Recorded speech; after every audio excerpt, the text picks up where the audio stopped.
You're finally winning. Revenue is up. The product is working. Investors are interested. Your team is growing. And you're about to blow it all up. Not because you're incompetent, not because you don't want success, but because somewhere deep in your brain, a part of you is terrified of what success will turn you into. So, you sabotage. You pick fights with your co-founder. You ghost that investor. You miss the deadline that actually matters. You find reasons why this won't work. And the worst part? You don't even realize you're doing it. This is self-sabotage. And if you don't learn to recognize and override it, it will kill every opportunity you create. Subscribe if you want the psychology that actually helps you stop getting in your own way. Because I'm not going to tell you to believe in yourself. I'm going to show you the mechanism sabotaging you and how to dismantle it. Hit subscribe. Let's fix this. First, you need to understand what's actually happening. Self-sabotage isn't weakness. It's not lack of discipline. It's your brain protecting you from a perceived threat. Here's the mechanism. Your brain has a success tolerance level. Psychologist Gay Hendricks calls this the upper limit problem. You have an internal thermostat for how much success, happiness, and visibility you can handle before your nervous system says, "This is too much, bring it back down." When you exceed that limit, your brain doesn't celebrate, it panics. Because success means more responsibility. What if I can't handle it? More visibility. What if everyone sees I'm a fraud? More to lose. The higher I climb, the harder I fall. Becoming someone different. Who will I be if I'm successful? Your brain interprets this as danger. And what does your brain do when it detects danger? It protects you. How? By sabotaging the thing causing the threat. By bringing you back down to a safe level. Even if safe means staying small. You're not sabotaging success. You're sabotaging the fear that comes with it. How to recognize it? You can't stop self-sabotage until you can see it happening. Here are the patterns. Pattern 1. Success immediately followed by self-destruction. You close the big deal, then pick a fight with your co-founder the next day. You hit your revenue goal, then ghost the investor who wants to fund your next round. Big win? Immediate crisis. That's not coincidence. That's your upper limit kicking in. Pattern 2. Inventing emergencies that don't exist. Everything is going well, too well, so you manufacture a problem. You obsess over a minor issue. You declare that something needs to be completely redone. You create chaos because calm success feels dangerous. Pattern 3. Disappearing when people need you most. The board meeting, the investor pitch, the key client call. You get sick. Your laptop breaks. You forgot to prepare. You unconsciously create obstacles that protect you from the visibility you fear. Pattern 4. Finding fatal flaws in every opportunity. Someone offers you help, investment, partnership. Your first instinct? Find the problem. They probably want something. This doesn't feel right. The timing is wrong.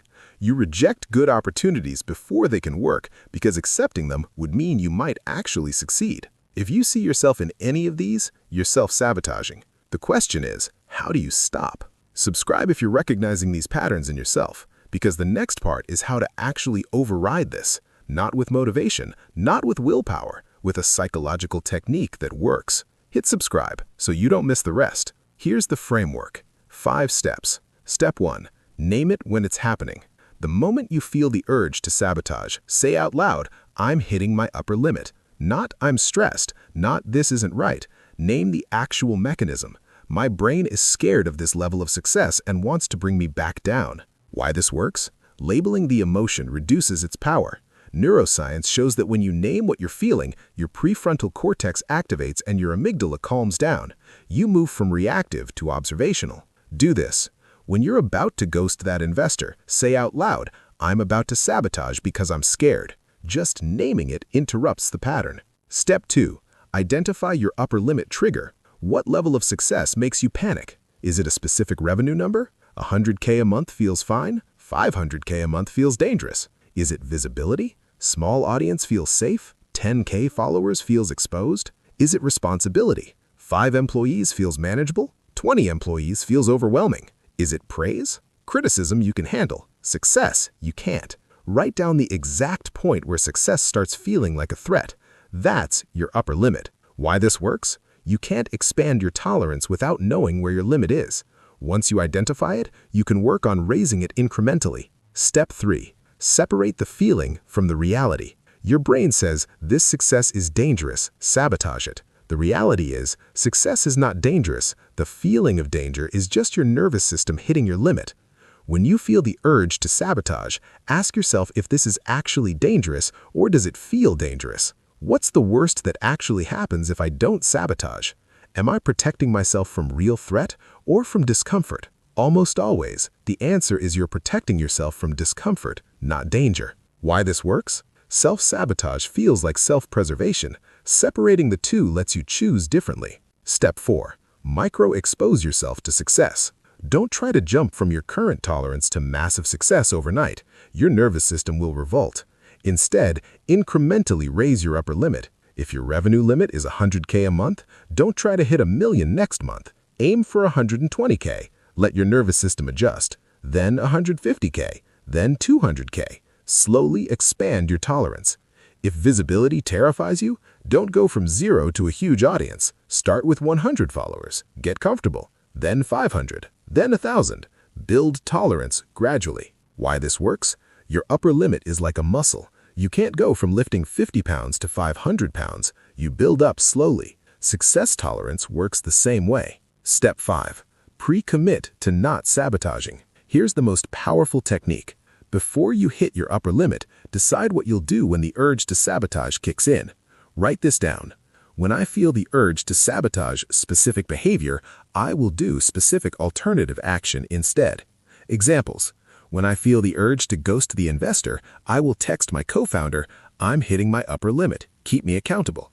When I feel the urge to pick a fight with my team, I will take a 10-minute walk instead. When I feel the urge to declare everything is broken, I will wait 24 hours before making any decisions. Why this works? Implementation intentions. Research shows that pre-committing to a specific action when a trigger occurs increases follow-through by 300%. You're creating a circuit breaker. The reality, this won't be easy. Your upper limit exists for a reason. It's been protecting you for years. Your brain won't give it up without a fight. You're going to feel the urge to sabotage again, multiple times. That's normal. The difference is, now you can see it, you can name it, you can choose differently. Will you stop sabotaging completely? No, none of us do. We all hit our limits. But you can catch yourself faster. You can override it more often. You can raise your tolerance for success incrementally.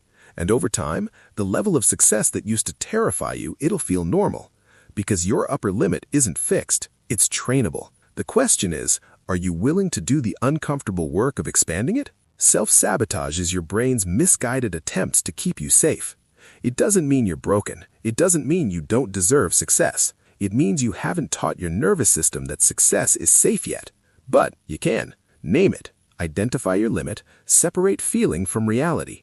Raise your tolerance incrementally. Pre-commit to not sabotaging. Do this enough times and the success that once terrified you becomes your new baseline. You don't need to believe in yourself. You need to override the part of your brain that's scared of who you'll become. Subscribe for psychology that actually helps you stop getting in your own way. Not motivation, not platitudes, actual frameworks. Next video is how to overcome decision avoidance when every choice feels paralyzing. Hit subscribe, stop sabotaging, start building.